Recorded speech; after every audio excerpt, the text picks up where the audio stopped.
Bon vendredi tout le monde. Mon premier sujet fait peut-être un peu jour de la marmotte, mais les temps d'attente dans les urgences de Winnipeg sont en hausse, continuent d'augmenter et sont encore beaucoup trop élevés selon les autorités dans les hôpitaux.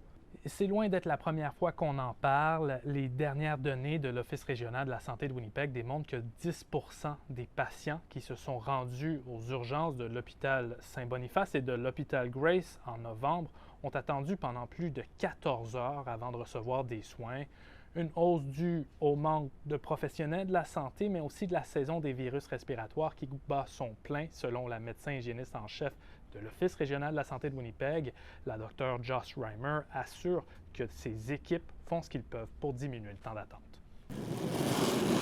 Ailleurs dans l'actualité, la 134e édition du Manitoba Open, le plus grand et le plus vieux tournoi de curling intérieur au monde, a commencé hier soir dans les différents clubs de Winnipeg et des environs.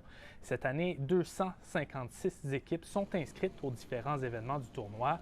Ça représente plus de 1100 joueurs qui joueront dans plus de 800 matchs d'ici la finale du Bonspiel lundi soir. C'est une belle tradition qui se poursuit à Winnipeg depuis 1888. Mon collègue Éric Duhamel est d'ailleurs sur place aujourd'hui et vous prépare un reportage qui sera disponible plus tard sur l'appli Info de Radio-Canada.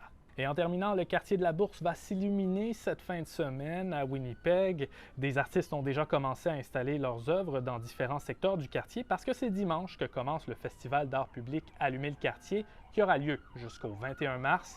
D'ici là, plus d'une vingtaine d'œuvres seront mises en évidence. Je pense que le quartier, c'est vraiment connu pour le patrimoine de l'architecture ou des bâtiments.